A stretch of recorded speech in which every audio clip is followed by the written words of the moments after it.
प्रथम भाव यानी लग्न में केतु।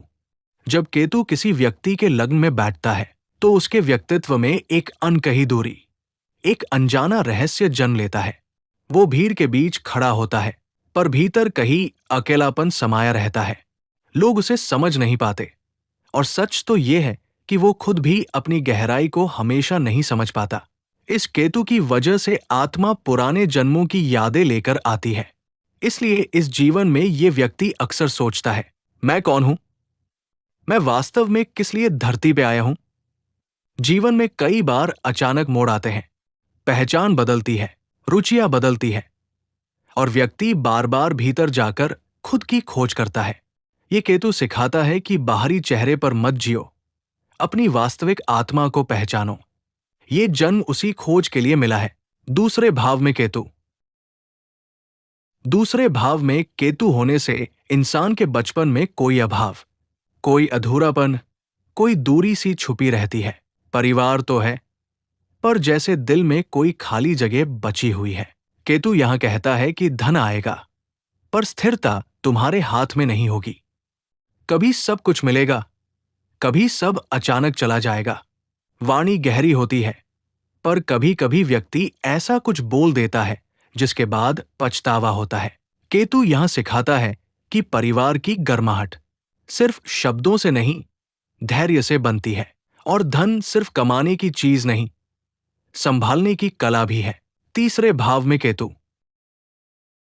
तीसरे भाव में केतु व्यक्ति को साहस देता है, पर एक ऐसा साहस जो समझ के साथ नहीं बल्कि अचानक फैसलों के साथ आता है। ये व्यक्ति नया सीखने में तेज होता है पर ध्यान एक जगह नहीं टिकता। भाई बहनों के साथ रिश्ते कार्मिक होते हैं, कभी बहुत नजदीक, कभी बहुत दूर। अंदर एक बेचैनी रहती है, कुछ करना है, कहीं जाना है, कुछ लिखना है, कुछ कहना है। केतु यहां कहता है, तुम्हारी ऊर्जा बहुत है, बस खुद को दिशा देना सीखो।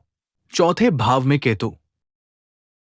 जब केतु चौथे भाव में बैठता है तो इंसान चाहे जैसे भी घर बनाए, दिल के भीतर घर हमेशा अधूरा सा लगता है। मां से दूरी भी हो सकती है, कभी भावनात्मक, कभी व्यवहारिक। घर अक्सर बदलते रहते हैं या घर में शांति नहीं टिकती। पर यही केतु सिखाता है कि असली घर ईंट पत्थर का नहीं, मन का होता है। जब आप अपने भीतर शांति पा लेते हैं तब बाहरी घर अपने आप शांत हो जाता है। पांचवें भाव में केतु। ये व्यक्ति बहुत कल्पनाशील, रचनात्मक और अलग तरह की बुद्धि वाला होता है। प्रेम में उसका दिल जल्दी जुड़ता है पर जल्दी टूट भी जाता है।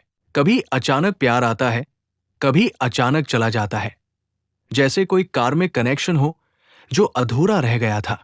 संतान को लेकर चिंता रहती है, मन बहुत संवेदनशील हो जाता है। केतु यहां कहता है, अपने दिल को भ्रम से मत चलने दो, तुम्हारी रचनात्मकता बहुत गहरी है, उसे स्थिरता दो। छठे भाव में केतु। यहां केतु सबसे शुभ रूप दिखाता है, उसके शत्रु अपने आप ही गिरते हैं, कठिनाई अपने आप कम होती है। व्यक्ति बहुत सेवा भाव वाला, मेहनती और संघर्ष से निकलकर चमकने वाला बनता है।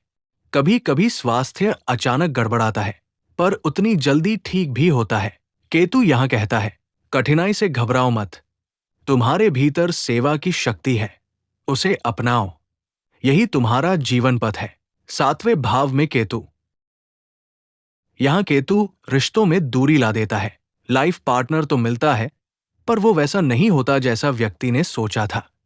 रिश्ता चलता भी है पर उसमें अधूरापन या असंतुलन रहता है, या फिर व्यक्ति को देर से विवाह होता है ताकि सही व्यक्ति सही समय पर आए। केतु की सीख बहुत स्पष्ट है, रिश्ते को पकड़कर मत रखो, उसे समझो, उसके साथ बढ़ो। रिश्ते संतुलन से टिकते हैं, बंधनों से नहीं। आठवें भाव में केतु। ये केतु व्यक्ति को रहस्य, गूढ़ विद्या, तंत्र, ध्यान और जीवन मरण के प्रश्नों की तरफ ले जाता है। ये जीवन में बड़े परिवर्तन लाता है, बहुत बड़े। कभी अचानक नुकसान, कभी अचानक लाभ। ये व्यक्ति गहरी अंतर्दृष्टि वाला होता है, लोगों के मन को पढ़ लेता है। केतु यहां सिखाता है, जीवन परिवर्तन से ही आगे बढ़ता है। पुराना गिरने दो, नया अपने समय पर आएगा। 9वें भाव में केतु। ये व्यक्ति धर्म को समझता है पर आंख बंद करके नहीं। वो प्रश्न पूछता है, खोज करता है। पिता या गुरु के साथ मतभेद भी हो सकते हैं, क्योंकि ये आत्मा अपना मार्ग खुद बनाती है। विदेश यात्रा योग भी होता है और अक्सर जीवन की दिशा विदेश से ही बदलती है। यहाँ बैठा केतु कहता है, धर्म वही है जो तुम्हारे अनुभव से निकले। सही गुरु वही है जो तुम्हें भीतर की रोशनी दिखाए। 10वें भाव में केतु। करियर यहाँ कभी सीधा नहीं चलता। व्यक्ति एक काम में जाता है तो दूसरा काम उसे बुलाता है। लोग कहते हैं, तुम स्थिर क्यों नहीं हो? पर सच्चाई ये है कि इस आत्मा को सामान्य नौकरी के लिए नहीं भेजा गया। इसके काम में अनोखापन होता है, अलग रास्ता, अलग पहचान। केतु यहां कहता है, तुम्हारा रास्ता दुनिया से अलग है। नकल मत करो, अपनी पहचान खुद बनाओ। 11वें भाव में केतु जिनके होता है, ये व्यक्ति बड़े बड़े सपने देखता है, पर नकली दोस्तों से सावधान रहना चाहिए। हर कोई मिलने वाला सच्चा नहीं होता। इनको लाभ कभी कभी अजीब ढंग से भी प्राप्त होता है, जैसे अचानक से कोई मौका मिल जाना या अचानक कोई बड़ा सहयोग मिल जाना। यहां केतु कहता है, सब पर भरोसा मत करो।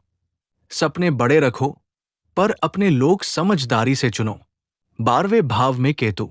यहां बैठा केतु व्यक्ति को आध्यात्मिक बना देता है। उसे अकेलापन अच्छा लगता है, क्योंकि अकेले में ही उसकी आत्मा जागती है। ऐसे व्यक्ति का भाग्य विदेश में खुलता है या विदेश यात्रा जीवन बदल देती है।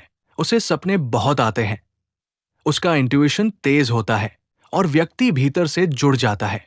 केतु यहां कहता है, माया छोड़ो, आत्मा को पकड़ो। ये जन्म मोक्ष की ओर बढ़ने का है। यदि आपको वीडियो पसंद आया तो सब्सक्राइब करें और बेल आइकन को हिट करें।